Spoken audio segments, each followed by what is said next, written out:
So does anyone remember the old Philip DeFranco intro? The one with the monkey? This is a news show. I have this weird little soft spot for this intro, right? Call it nostalgia or whatever, but whenever I see it, I get filled with this euphoria, this sense of calm excitement or something. It's kind of hard to explain. I guess there's just something about old channel intros. Prior to the pandemic, around like 2016 and earlier, channel intros used to be a big deal. Right? It seemed like everyone had one.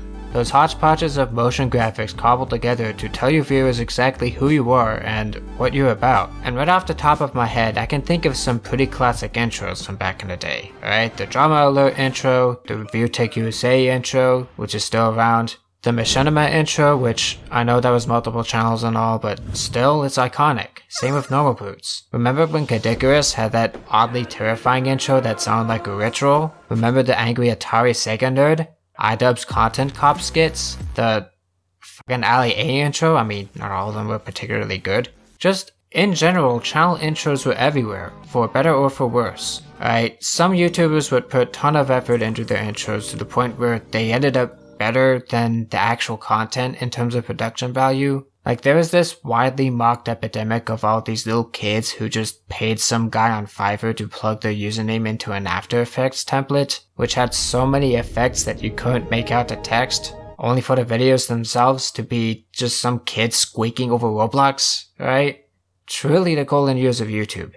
But as you've probably gathered by now, those years are long gone. YouTube has become, in a word, boring. And a lot of that boringness is reflected in the changes in channel intros over the years. Changes that I like to call the Wii effect.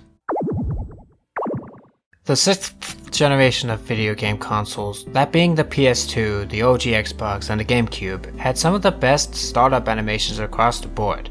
They were so full of character and in your face that people still remember them to this day, whether or not they grew up with the consoles or not. 7th generation, not so much. The original 360 intro was awesome, but then they ruined it. The PS3 was meh, and then there's the Wii.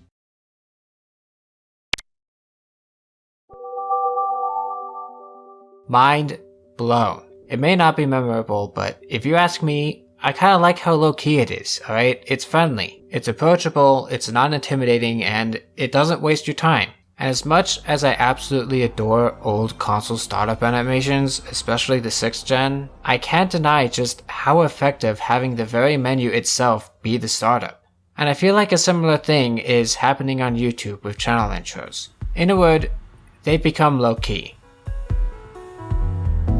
At this point, I need to mark the distinction between intros and channel intros. An intro is the first little bit of a video, which every video in existence has, planned or not, alright? You need to start your video with something.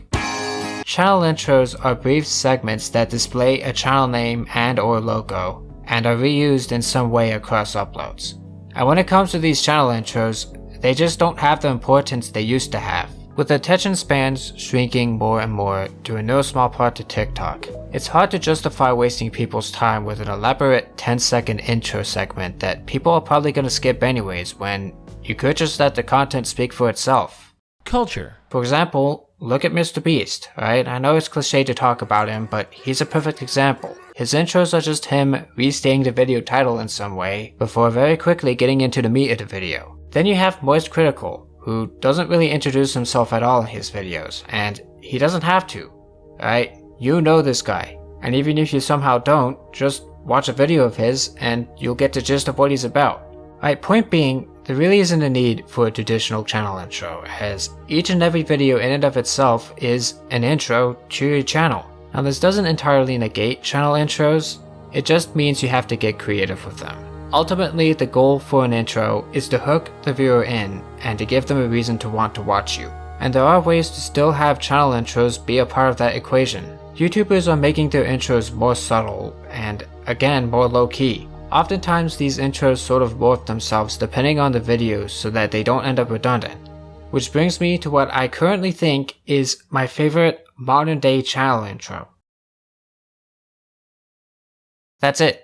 That's the intro. This still shot of a rotated Apple logo on a Shrek pad on a work table, surrounded by all these toys that have been collected over the years, is all you need to know that you're about to watch a DankPots video. And that's just the beginning, alright? After a second or two, DankPots comes in with a little quip or a joke or something of the sort to segue into the video proper. It's adaptive, it's subtle, it's intriguing, and it actually makes you want to watch the video while still being a silent introduction of sorts. If you don't know DankPots, this is all you need to know.